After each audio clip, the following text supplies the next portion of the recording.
প্রিয় দর্শক শ্রোতা, এই ভিডিওটি আপনার জীবন বদলে দিতে পারে। কারণ নবীজি সাল্লাল্লাহু আলাইহি সাল্লাম হাদিসের মধ্যে বলেছেন, হুব্বুদ দুনিয়া রাসু কুল্লি খতিআহ, দুনিয়ার মহাব্বতই সকল গুনাহের মূল। আমরা দুনিয়ার মোহে পড়ে ভুলে গিয়েছি অন্ধকার কবরের কথা, আর সেই আখেরাত যা শুরু আছে শেষ নেই। প্রিয় ভাই বোনেরা, কিন্তু সুসংবাদ হলো আল্লাহ তাআলা জান্নাতের পথ আমাদের জন্য এত সহজ করে দিয়েছেন যে দিনে মাত্র কয়েক মিনিট সময় দিয়েই মিলতে পারে মৃত্যুর পর জান্নাত। বলুন না সুবহানাল্লাহ। আজকের ভিডিওতে থাকছে এমন 5টি আমল যা জুমার দিন করলে নারী পুরুষ সকলে ইনশাআল্লাহ জান্নাতে সুসংবাদ পাওয়া যায়, গুনাহ মাফ হয় এবং আপনার জীবনে রিজিকে বরকত আসে। বলুন না সুবহানাল্লাহ। এটা কোনো গল্প কাহিনী আপনাদেরকে বলতেছি না, কোরআন ও সহি হাদিস দ্বারা প্রমাণিত। প্রিয় ভাই বোনেরা, আপনার কাছে একটি অনুরোধ, এই ভিডিওতে একটি লাইক দিন, কমেন্ট বক্সে আলহামদুলিল্লাহ লিখে আমাদের দিন প্রচারের প্রচেষ্টাকে উৎসাহিত করুন।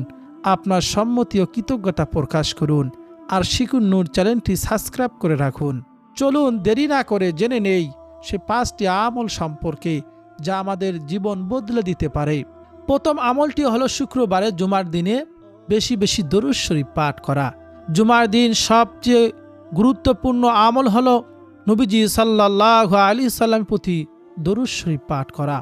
আউস রাদিয়াল্লাহু তাআলা আনহু থেকে বর্ণিত, নবীজি বলেছেন, তোমাদের দিনগুলোর মধ্যে সর্বোত্তম দিন হলো জুমার দিন, তাই তোমরা এদিনে আমার প্রতি অধিক পরিমাণে দরুদ পাঠ করো। আবু দাউদ শরীফে হাদিসটি এসেছে। বলুন না সুবহানাল্লাহি ওয়া বিহামদিহি। সব থেকে ছোট দরুদ হলো সাল্লাল্লাহু আলাইহি ওয়াসাল্লাম। আমরা সকলেই পারি। এই দরুদ শরীফটি আমরা বেশি বেশি জুমার রাতে দিনে বেশি বেশি দরুদ শরীফ পাঠ করব। আর সব থেকে শ্রেষ্ঠ দরুদ হলো দরুদ ইব্রাহিম। আমরা নামাজের মধ্যে যে দরুদটি পড়ে থাকি, রাসূলুল্লাহ সাল্লাল্লাহু আলাইহি ওয়াসাল্লাম বলেছেন, একবার দরুদ শরীফ পাঠ করলে আল্লাহ তাআলা তার উপর 10টি রহমত নাজিল করেন, সঙ্গে সঙ্গে তার 10টি গুনাহ ক্ষমা করে দেন, তার মর্যাদা আল্লাহ তাআলা 10 ধাপ বাড়িয়ে দেন। বলুন না সুবহানাল্লাহ। চলুন একবার দরুদ ইব্রাহিম পাঠ করি। আপনারা মনোযোগ দিয়ে শুনবেন অথবা আমার সঙ্গে পাঠ করবেন। 10টি রহমত, 10টি গুনাহ মাফ, 10 ধাপ মর্যাদা আল্লাহ তাআলার কাছে বাড়িয়ে নেই। বলুন না সুবহানাল্লাহ।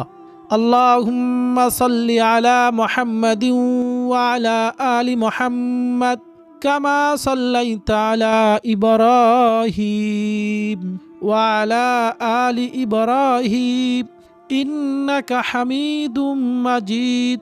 আল্লাহুম্মা বারিক আলা মুহাম্মাদ ওয়া আলা আলি মুহাম্মাদ কামা বারাকতা আলা ইব্রাহিম ওয়া আলা আলি ইব্রাহিম ইন্নাকা হামিদুম মাজিদ। এভাবে পাঠ করবেন। জুমার দিনে আরেকটি বিশেষ দরুদ শরীফ আপনাদেরকে বলে দেই। প্রত্যেক শুক্রবার জুমার দিন এই দরুদটি পাঠ করবেন।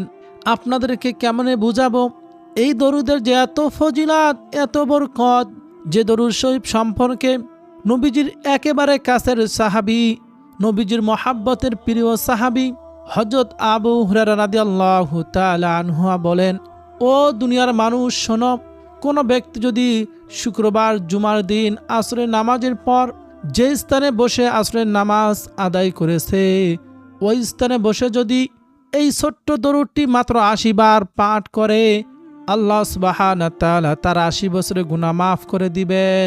তার 80 বছরের নেক আমল করার সব তার আমলনামায় যোগ করে দিবেন। এই কথা শুনেছি আমি স্বয়ং নবীজি সাল্লাল্লাহু আলাইহি ওয়াসাল্লামের পবিত্র জবান মোবারক থেকে। বলুন না সুবহানাল্লাহ। আবু হুরায়রা রাদিয়াল্লাহু তাআলা আনহু বলেন, আমি নবীজির পবিত্র জবান মোবারক থেকে শুনেছি এই কথা। এই জন্য প্রত্যেক শুক্রবার আমরা 5 থেকে 10 মিনিট সময় ব্যয় করে এই ছোট্ট দরুদ যদি 80 বার পড়তে পারি, তাহলে নবীজির ওয়াদা অনুযায়ী আমাদের 80 বছরের গুনাহ মাফ হবে। বলুন না সুবহানাল্লাহ। 80 বছর নফল ইবাদত বন্দেগী করার সব আল্লাহ তাআলা আমাদের আমলনামা দিয়ে দিবেন। সে দরুদ শরীফটি শুনবেন না, শিখবেন না? আমরা অবশ্যই শিখে আমল করব। সে দরুদ শরীফটি হলো আল্লাহুম্মা সাল্লি আলা মুহাম্মাদিন নাবিয়িল উম্মিয়্যি ওয়া আলা আলিহি ওয়া সাল্লিম তাসলিমা। আমি স্ক্রিনে লিখে দেব, স্ক্রিনশট দিয়ে রাখবেন অথবা মুখস্থ করে নেবেন, দেখে দেখে আমল করলেও হবে ইনশাআল্লাহ। আল্লাহুম্মা সাল্লি আলা মুহাম্মাদিন নাবিয়িল উম্মিয়্যি ওয়া আলা আলিহি ওয়া সাল্লিম তাসলিমা। বলুন না সুবহানাল্লাহ। 80 বার পাঠ করব। প্রিয় ভাই বোনেরা, এই শুক্রবার জুমার দিনে নবীজির প্রতি বেশি বেশি দরুদ শরীফ পাঠ করব, কারণ আল্লাহ তাআলা এই দুনিয়ার জমিনে এমন কিছু সংখ্যক ফেরেশতা নিযুক্ত করে রেখেছেন, আমরা যখন দরুদ শরীফ পাঠ করি সঙ্গে সঙ্গে আমাদের পাঠকৃত দরুদগুলো নবীজি সাল্লাল্লাহু আলাইহি ওয়াসাল্লাম রওজা মোবারকে পৌঁছায় দেন। বলুন না সুবহানাল্লাহ। অন্য এক হাদিসে এসেছে, কোনো ব্যক্তি যদি প্রত্যেক দিন নবীজির উপর সকাল সন্ধ্যা 10 বার করে দরুদ শরীফ পাঠ করে, কাল কিয়ামতের ময়দানে সে নবীজির সুপারিশ পাবে, শাফায়াত লাভ করবে। বলুন না সুবহানাল্লাহ। অন্য হাদিসে এসেছে যে নবীজির প্রতি বেশি বেশি দরুদ শরীফ পাঠ করবে, কাল কিয়ামতের ময়দানে নবীজি সাল্লাল্লাহু আলাইহি ওয়াসাল্লামের একেবারে নিকটে থাকবে। বলুন না সুবহানাল্লাহ। এজন্য শুক্রবার দিনে রাতে বেশি বেশি দরুদ শরীফ পাঠ করব। আল্লাহ তাআলা আমাদের সবাইকে বেশি বেশি দরুদের আমলটি করার তৌফিক দান করুন। সকলে বলি আমিন। দ্বিতীয় যে আমলটি তা অত্যন্ত গুরুত্বপূর্ণ, সেটি হলো ইস্তেগফার বা আল্লাহ তাআলার কাছে ক্ষমা প্রার্থনা করা। যেহেতু জুমার দিন শ্রেষ্ঠ দিন, এজন্য বেশি বেশি ইস্তেগফার আল্লাহ তাআলার কাছে তওবা করব। নবীজি সাল্লাল্লাহু আলাইহি সাল্লাম নিজেই দিনে 70 বারও বেশি তওবা ইস্তেগফার করতেন। যদিও নবীজি নিষ্পাপ ছিলেন, নবী রাসূলুল্লাহ নিষ্পাপ, বেগুনা, মাসুম। নবীজি যদি নিষ্পাপ হওয়া সত্ত্বেও প্রত্যেক দিন 70 বারও অধিক তওবা ইস্তেগফার করতে পারেন, একবার চিন্তা করুন, আমাদের তো গুনাহের শেষ নেই। যেদিকে তাকাই শুধু গুনাহ আর গুনাহ। প্রতিটি সেকেন্ডে প্রতিটি মুহূর্তে আমরা গুনাহের কাজ করেই চলতেছি, নিজেও জানি না কত গুনাহ করেছি। জেনেও গুনাহ করি, না জেনেও গুনাহ করি, বুঝিয়েও গুনাহ করি, না বুঝিয়েও গুনাহ করি। এই গুনাহ থেকে তো আল্লাহ তাআলার কাছে মাফ চাইতে হবে। হযরত আবু হুরায়রা রাদিয়াল্লাহু তাআলা আনহু থেকে বর্ণিত, নবীজি বলেছেন, আল্লাহর কসম, আমি দিনে 70 বারও বেশি আল্লাহ তাআলার কাছে ক্ষমা প্রার্থনা করি এবং তার দিকেই ফিরে আসি। এই জন্য আমরাও প্রত্যেক দিন বেশি বেশি ইস্তেগফার পাঠ করে আল্লাহ তাআলার কাছে ক্ষমা চাইব। সব থেকে সহজ ইস্তেগফার হলো, সকলেই পারি, আলাদাভাবে মুখস্থ শিখতে হবে না। তা হলো আস্তাগফিরুল্লাহ। সকলে পারি, আস্তাগফিরুল্লাহ, আমি আল্লাহ তাআলার কাছে ক্ষমা প্রার্থনা করছি। নবীজি বলেছেন, যে ব্যক্তি নিয়মিত ইস্তেগফার করবে, আল্লাহ তাআলা তার প্রতিটি সংকট থেকে উত্তরণের পথ বের করে দিবেন, সব দুশ্চিন্তা মিটিয়ে দিবেন, অভাব অনটন ও বেকারত্ব দূর করে আল্লাহ তাআলা বান্দাকে এমন উৎস থেকে রিজিক দান করবেন যা সে কল্পনাও করতে পারে না। বলুন না সুবহানাল্লাহ। ইস্তেগফারের বরকতে আমাদের দোয়া কবুল হওয়ার সম্ভাবনা সবচেয়ে বেশি। বলুন না সুবহানাল্লাহ। এছাড়াও নবীজি এমন একটি ইস্তেগফারের কথা বলেছেন, যে ইস্তেগফারের কথা সহিহ বুখারীতে বর্ণিত হয়েছে। নবীজি বলেছেন, যে ব্যক্তি দিনের বেলায় দীর্ঘ বিশ্বাসের সাথে সকালে এই দোয়া ইস্তেগফার পাঠ করবে, সে সন্ধ্যা হওয়ার আগেই মৃত্যুবরণ করলে সে জান্নাতের অধিবাসীর অন্তর্ভুক্ত হবে, অর্থাৎ জান্নাতি হবে। বলুন না সুবহানাল্লাহ। আর রাতে যে ব্যক্তি দীর্ঘ বিশ্বাসের সহকারে সন্ধ্যায় এই ইস্তেগফার পাঠ করবে, সেও জান্নাতি হবে যদি সকাল হওয়ার আগেই মৃত্যুবরণ করে। বলুন না সুবহানাল্লাহ। এই একটি হাদিসে আমাদেরকে বুঝিয়ে দেয় কেন ইস্তেগফার আমাদের জীবনের অংশ হওয়া উচিত, কেন ইস্তেগফার বেশি বেশি পড়া উচিত। সে ইস্তেগফারটি হলো সাইয়্যিদুল ইস্তেগফার। গুনাহ মাফের শ্রেষ্ঠ দোয়া বলা হয়, ইস্তেগফারের সর্দার বলা হয়। চলুন সাইয়্যিদুল ইস্তেগফারটি একবার পাঠ করি। আল্লাহ তাআলা এই ওসিলায় যেন আমাদের গুনাহগুলো মাফ করে দেন। আমার সঙ্গে পড়ার চেষ্টা করবেন, না পারলে মনোযোগ দিয়ে শুনবেন এবং সাইয়্যিদুল ইস্তেগফারটি আপনি দেখে দেখে আমল করতে পারবেন। আমি অনুরোধ করে বলবো, আপনার সকাল সন্ধ্যা একবার করে পাঠ করবেন। আপনাকে কেমনে করলে বললে আপনি বুঝবেন ইস্তেগফারে কি যে ফজিলত আছে। মৃত্যুবরণ করার সঙ্গে সঙ্গে জান্নাতের ওয়াদা দিয়েছেন নবীজি স্বয়ং আল্লাহ রসুল সাল্লাল্লাহু আলাইহি ওয়াসাল্লাম। ইস্তেগফারের ব্যাপারে। সে ইস্তেগফারটি হলো আল্লাহুম্মা আনতা রাব্বি লা ইলাহা ইল্লা আনতা খলাকতানি ওয়া আনা আবদুকা ওয়া আনা আলা আহদিকা ওয়া ওয়া'দিকা মাস্তাতা'তু আউযু বিকা মিন শাররি মা সানা'তু আবু'ু লাকা বিনি'মাতিকা আলাইয়া ওয়া আবু'ু লাকা বিযামবি ফাগফিরলি ফাইন্নাহু লা ইয়াগফিরুয যুনুবা ইল্লা আনতা। এটাই হলো সেই সাইয়্যিদুল ইস্তিগফার।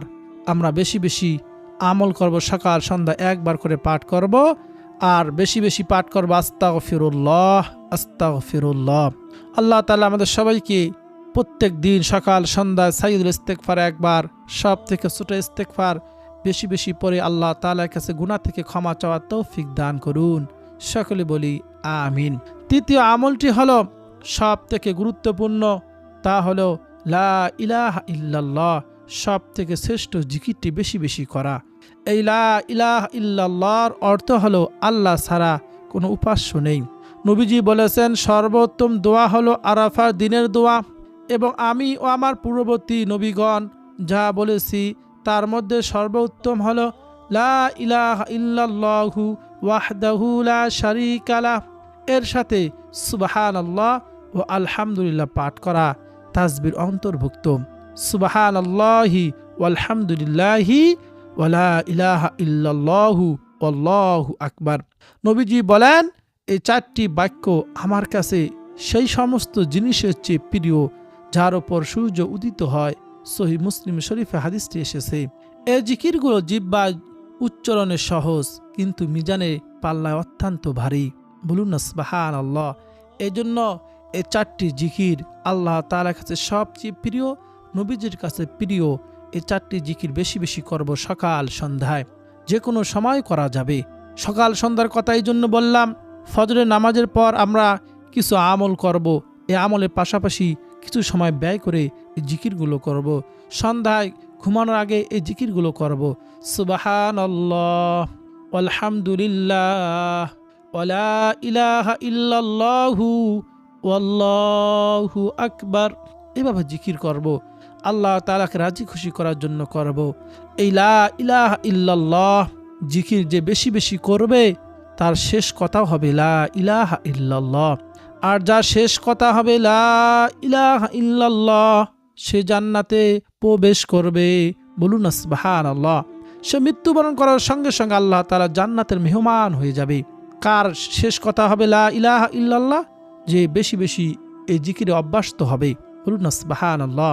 হে আল্লাহ, আমাদের সবাই কপালে নসিব করুন আমাদের শেষ কথা যেন হয় লা ইলাহা ইল্লাল্লাহ, আমাদের মৃত্যু যেন হয় ঈমানের পর, সে তৌফিক দান করুন। সকলে বলি আমিন। চতুর্থ আমলটি হলো লা হাওলা ওয়ালা কুওয়াতা ইল্লা বিল্লাহ পাঠ করা, যেটিকে বলা হয়েছে জান্নাতের ধন ভান্ডারের একটি। বলুন না সুবহানাল্লাহ। এই লা হাওলা ওয়ালা কুওয়াতা ইল্লা বিল্লাহর অর্থ হলো আল্লাহর সাহায্য ছাড়া কোনো শক্তি ও ক্ষমতা নেই। হাদিসের কিতাবে হযরত আবু মুসা আশআরী রাদিয়াল্লাহু তাআলা আনহু বলেন, নবীজি সাল্লাল্লাহু আলাইহি সাল্লাম তাকে বলেছিলেন, আমি কি তোমাকে জান্নাতে ধন ভান্ডারগুলোর একটি শিক্ষা দেব না? তখন তিনি বললেন, লা হাওলা ওয়ালা কুওয়াতা ইল্লা বিল্লাহ। সহিহ বুখারী, আবু দাউদ শরীফে হাদিসটি এসেছে। এই ছোট্ট বাক্যটি আমাদেরকে শিক্ষা দেয় যে প্রকৃত শক্তি সামর্থ্য কেবল আল্লাহর হাতে, এবং যে কোনো বিপদ বা কষ্টের সময় এই লা হাওলা ওয়ালা কুওয়াতা ইল্লা বিল্লাহ পাঠ করলে অন্তরে শান্তি আসে। জুমার দিনে এই তাসবিহ বেশি বেশি পাঠ করলে আল্লাহর উপর নির্ভরতা ও তাওয়াক্কুল বৃদ্ধি পায়। আরেকটি সবচেয়ে বড় ফজিলত হলো এই তাসবিহ জিকির করলে লা হাওলা ওয়ালা কুওয়াতা ইল্লা বিল্লাহ, শয়তান তার থেকে দূরে চলে যায়। আমরা সকলে জানি শয়তান আমাদের প্রকাশ্য শত্রু। শয়তান যদি আমার কাছে না আসতে পারে, আপনার কাছে না আসতে পারে, তা আল্লাহ তাআলা আমাদেরকে দিন পালন করা সহজ করে দিবেন। শয়তানের ওয়াসওয়াসায় পরে আমরা গুনাহের কাজ করি। এজন্য বেশি বেশি লা হাওলা ওয়ালা কুওয়াতা ইল্লা বিল্লাহ পাঠ করব। সর্বশেষ 5 নম্বর যে তাসবিহটির কথা বলবো, অত্যন্ত গুরুত্বপূর্ণ তাসবিহ, আমাদের গুনাহ মাফের জন্য সহজ ও কার্যকরী মাধ্যম হলো সুবহানাল্লাহি ওয়া বিহামদিহি। নবীজি বলেছেন, যে ব্যক্তি দিনে 100 বার সুবহানাল্লাহি ওয়া বিহামদিহি এই ছোট্ট তাসবিহ পাঠ করে, তার গুনাহসমূহ মুছে ফেলা হয়, যদিও তা সমুদ্রে ফেনার মতো অসংখ্য হয়। সহিহ বুখারী মুসলিম শরীফে হাদিসটি এসেছে। বলুন না সুবহানাল্লাহ। ও আমার প্রিয় ভাই বোনেরা, একটু ভাবুন, চিন্তা করুন, দিনে কত গুনাহের কাজ করি, এই জীবনে কত গুনাহ করেছি। দিনে মাত্র 100 বার পড়তে 10 মিনিটও লাগবে না। এই বাক্যটি আমাদের অসংখ্য গুনাহ মাফ করে নিতে পারি এই তাসবিহ পড়ার মাধ্যমে।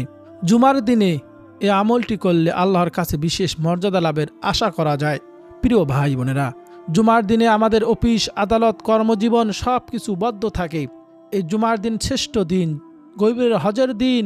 এই জুমার দিনে যদি আমরা নিয়মিত আমলগুলো করতে পারি এবং চেষ্টা করব প্রত্যেক দিন সকাল সন্ধ্যায় যে কোনো সময় 100 বার পাঠ করব। এই 5টি আমল যদি জুমার দিনে নিয়মিত করতে পারি এবং প্রত্যেক দিন আমরা আমলগুলো করার চেষ্টা করব, যে করতে পারি, আল্লাহ তাআলা আমাদের জীবনের গুনাহগুলো মাফ করে দিবেন, আমার রিজিকে বারাকা দান করবেন এবং অভাব অনটন দূর করে দিবেন, বিপদ আপদ দূর করে দিবেন। দেখতে পারবেন কিছুদিনের মধ্যে আপনাকে আল্লাহ তাআলা এমন সুখময়, শান্তিময়, বরকতময় জীবন দান করবেন, আপনি কল্পনা করতে পারবেন না। এজন্য আমল বেশি বেশি করব। আল্লাহ তাআলাকে রাজি খুশি করলে আল্লাহ তাআলা আমাদেরকে রাজি খুশি করবেন। হাদিসে এসেছে, কেউ যদি আল্লাহ তাআলার রাস্তায় 1 পায়ে সামনে অগ্রসর হয়, আল্লাহ তাআলা 10 পা তার জন্য সামনে এগিয়ে আসেন। বলুন না সুবহানাল্লাহ। অবশ্যই আমরা আল্লাহ তাআলার হুকুম 5 ওয়াক্ত নামাজ তো পড়বই, আল্লাহ তাআলার ফরজ বিধানগুলো পালন তো করবই, বাধ্যতামূলক নবীজিকে অনুকরণ করে তার সুন্নতি আমলগুলো করব। জুমার দিনে বিশেষ করে দরুদ শরীফ বেশি বেশি পাঠ করব জুমার দিনে রাতে। যেহেতু আমরা জুমার দিনে ছুটির দিনে আমরা ফ্রি থাকি, বাকি আমলগুলো করার চেষ্টা করব। প্রিয় ভাই বোনেরা, জুমার দিনে সপ্তাহের সেরা দিন ও বরকতময় দিন। এই দিনে মুমিন মুসলমানের জন্য রয়েছে 11টি সুন্নতি আমল, যার মাধ্যমে মহান আল্লাহ তাআলার নৈকট্য ও অশেষ সওয়াব লাভ করা সম্ভব। সংক্ষেপে আমরা জেনে নেই এই সুন্নতি আমলগুলো। জুমার দিনে গোসল করা, প্রাপ্তবয়স্ক সবার জন্য উত্তম রূপে গোসল করা সুন্নত, সহিহ বুখারী শরীফের হাদিস। 2 নম্বরের সুন্নতি আমল হলো সুগন্ধি ব্যবহার করা, সাধ্য অনুযায়ী সুগন্ধি ব্যবহার করা, লাগানো। 3 নম্বর নখ চুল কাটা, পরিষ্কার পরিচ্ছন্ন থাকা। 4 নম্বর উত্তম পোশাক পরা, সাধ্যমতো পরিষ্কার পরিপাটি সুন্দর পোশাক পরিধান করা জুমার দিনে সুন্নতি আমল। পুরুষদের জন্য আগে আগে মসজিদে যাওয়া, জুমা নামাজের জন্য হেঁটে এবং ধীরে সুস্থে আগে ভাগে মসজিদে যাওয়া। সহিহ বুখারী শরীফে এই সুন্নতি আমলগুলো এসেছে। 6 নম্বর সূরা কাহাফ তেলাওয়াত করা, নারী পুরুষ সকলেই সূরা কাহাফ তেলাওয়াত করব। এই সূরা কাহাফ তেলাওয়াত করলে পরবর্তী জুমা পর্যন্ত বিশেষ নূর বা আলো পাওয়া যায়। বলুন না সুবহানাল্লাহি ওয়া বিহামদিহি। তারপর 7 নম্বরে বেশি বেশি দরুদ শরীফ পাঠ করা, যা নবীজি সাল্লাল্লাহু আলাইহি ওয়াসাল্লামের উপর বেশি বেশি দরুদ পাঠ করা হয়, তার সম্পর্কে আমি প্রথমে আলোচনা করেছি। 8 নম্বরের সুন্নতি আমলটি হলো পুরুষদের জন্য মসজিদে গিয়ে ইমাম সাহেবের কাছাকাছি বসে খুতবা মনোযোগ দিয়ে শোনা, ওয়াজিব খুতবা শোনা। 9 নম্বর জুমার দিনে এমন একটি মুহূর্ত আছে যখন দোয়া কবুল হয়। সেই মুহূর্তটি হলো আসরের নামাজের পর থেকে মাগরিবের আগ পর্যন্ত আপনি দরুদ শরীফের আমলটি করে দোয়া করবেন। এই সময় দোয়া কবুল হয়। আপনি মন খুলে আল্লাহ তাআলার কাছে যা চাইবেন সকল বৈধ চাওয়া পাওয়া আল্লাহ তাআলা পূরণ করে দিবেন। বলুন না সুবহানাল্লাহ। আল্লাহ তাআলার কাছে চাইলে আল্লাহ তাআলা খুশি হন, না চাইলে বেজার হন। আল্লাহ তাআলা বলেন, ক্বালাল্লাহু তাআলা উদউনি আস্তাজিব লাকুম, বান্দা তোমরা আমাকে ডাকো, আমি তোমাদের ডাকে সাড়া দিব। সুবহানাল্লাহি ওয়া বিহামদিহি। এজন্য এই সময় বেশি বেশি দোয়া করব, আল্লাহ তাআলার কাছে চাইব। 10 নম্বর হলো নফল নামাজ আদায় করা। মসজিদে প্রবেশের পর তাহিয়াতুল উজু, তাহিয়াতুল এইরকম যে নামাজগুলো রয়েছে নফল নামাজ, তা আদায় করা। 11 নম্বর সুন্নতি আমল হলো শুক্রবার জুমার দিন দান সদকা করা। দান সদকা করা জুমার দিনে বিশেষ ফজিলতপূর্ণ সময়ের মাধ্যমে আমরা দান সদকা করব। যদি অল্প হয় তা আমরা গরিব অসহায় ইতিমদেরকে মসজিদ মাদ্রাসা দান করার চেষ্টা করব। প্রিয় ভাই বোনেরা, এই আমলগুলো যদি আমরা করতে পারি জুমার দিনে, তার ইনশাআল্লাহ আল্লাহ তাআলা এই আমলের বরকতে আমাদের জীবনের গুনাহগুলো মাফ করে দিবেন এবং আমাদেরকে আল্লাহ তাআলা এই জুমার দিনের ওসিলায় আমাদের সকল দোয়াগুলো কবুল করবেন। বিশেষ করে বারবার বলতেছি, দরুদ শরীফের আমল বেশি বেশি করবেন, দান সদকা করবেন, সুন্নতি আমলগুলো করব ইনশাআল্লাহ। প্রিয় ভাই বোনেরা, আমরা আমাদের সন্তানদেরকেও এই আমলগুলো শিখাতে পারি। পরিবারের সদস্যদেরকেও, স্বামী, স্ত্রী, বাবা মা, দাদা দাদি, নানা নানি, যারা সঙ্গে বসবাস করি, অন্য সদস্যদেরকে আমরা আমলগুলো সম্পর্কে জানিয়ে দেব। কারণ এগুলো শিখলে তাদের দুনিয়া ও আখেরাত দুইটাই কল্যাণকর হবে। ছোটোবেলা থেকেই বাচ্চারা আমলের প্রতি উৎসাহ পাবে, শিখবে। আর যতদিন আমল করবে আপনার মাধ্যমে শিখে কেউ, আপনি ততদিন তাদের সবের একটা অংশ আপনাকে আল্লাহ তাআলা দান করবেন। কারণ হাদিসে এসেছে, যদি কোনো ব্যক্তি কোনো ভালো কাজের পথ দেখায়, ভালো কাজ করা শিখায়, সে তেমনি ভালো কাজ করার সব পায়। বলুন না সুবহানাল্লাহ। এজন্য অবশ্যই এই ভিডিওতে লাইক দেব, কমেন্টে আলহামদুলিল্লাহ লিখে আপনার সম্মতি কৃতজ্ঞতা প্রকাশ করবেন, আমলগুলো করবেন তা জানিয়ে দেবেন। এই লাইক কমেন্ট করলে, ভিডিও শেয়ার করলে, সাবস্ক্রাইব করলে এই ভিডিওটি অনেক ছড়িয়ে পড়বে। আর যত বেশি মানুষের কাছে পৌঁছাবে, যত মানুষ দেখবে, আপনার লাইক কমেন্ট এবং শেয়ারের মাধ্যমে, সাবস্ক্রাইব করার মাধ্যমে ইনশাআল্লাহ যত মানুষ আমল করবে, আপনি এই ভালো কাজ, ভালো ভিডিও শেয়ার করার মাধ্যমে আল্লাহ তাআলা আপনাকেও সমপরিমাণ সওয়াব দান করবেন। আমি তো পাবই ইনশাআল্লাহ। আখেরাতের কথা স্মরণ করে আল্লাহ তাআলাকে রাজি খুশি করার জন্য এবং আপনাদেরকে সহিভাবে আমলগুলো শেখানোর জন্যই আমি ভিডিও তৈরি করি। আল্লাহ তাআলা আমাকে যেন এই আমলগুলো করার তৌফিক দান করেন। আপনাদের সবাইকে যেন এই আমলগুলো কোরআন হাদিস বুঝে শুনে সঠিকভাবে, যেভাবে আমল করলে আল্লাহ খুশি হবেন, আল্লাহ রসুল খুশি হবে, আমাদের প্রত্যেকেই সেভাবে আমলগুলো করার তৌফিক দান করেন। এ দোয়াই করব। কোনো মন গড়া এবং নিজের ইচ্ছা মতো কোনো আমল করব না, তাহলে আল্লাহ তাআলা কাছে গ্রহণযোগ্য হবে না। কোরআন হাদিস থেকে আমরা আমল শিখব, করব। প্রিয় ভাই বোনেরা, আমি প্রত্যেক দিন মাগরিবের নামাজের পর ভিডিও আপলোড দেই। আপনি ভিডিওগুলো দেখবেন, শিখবেন। আমল শেখা থাকলে সহিভাবে আমলগুলো করা সহজ হয়ে যায়। এই জন্য আপনি যদি নিয়মিত ভিডিওগুলো দেখেন, চ্যানেলটি সাবস্ক্রাইব করে রাখেন, আপনি একজন তলাবা হিসেবে আপনার তলাবার খাতায় নাম উঠবে। হাদিসে এসেছে, নবীজি বলেছেন, খায়রুকুম মান তাআল্লামাল কুরআনা ওয়া আল্লামা। ওই ব্যক্তি সবচেয়ে উত্তম যে কোরআন মাজিদ শিক্ষা করে এবং অপরকে শিক্ষা দেয়। এবং হাদিসগুলো আমরা শিখব, কোরআন হাদিস এখান থেকে শিখব এবং অপরদের কাছে পৌঁছায়া দেব। তাহলে আল্লাহ তাআলা আপনাকেও আমাকেও শ্রেষ্ঠদের কাতারে রাখবেন। বলুন না সুবহানাল্লাহ। অবশ্যই চ্যানেলটি সাবস্ক্রাইব করে রাখবেন। পরবর্তী আমলের ভিডিওগুলো আপলোড দেওয়ার সঙ্গে সঙ্গে আপনি পেয়ে যাবেন, দেখবেন। কাল কিয়ামতের ময়দানে এই সময়টুকু ব্যয় করে দেখবেন, এটাও নাজাতের কারণ হতে পারে। আপনি আমল করার নিয়ত দেখবেন, পরে যদি আমল করতে না পারেন, তাও আল্লাহ তাআলা আপনাকে সওয়াব দান করবেন। বলুন না সুবহানাল্লাহ। আল্লাহ তাআলা আমাদের সবাইকে সে তৌফিক দান করুন। ওয়া মা তাওফীকি ইল্লা বিল্লাহ।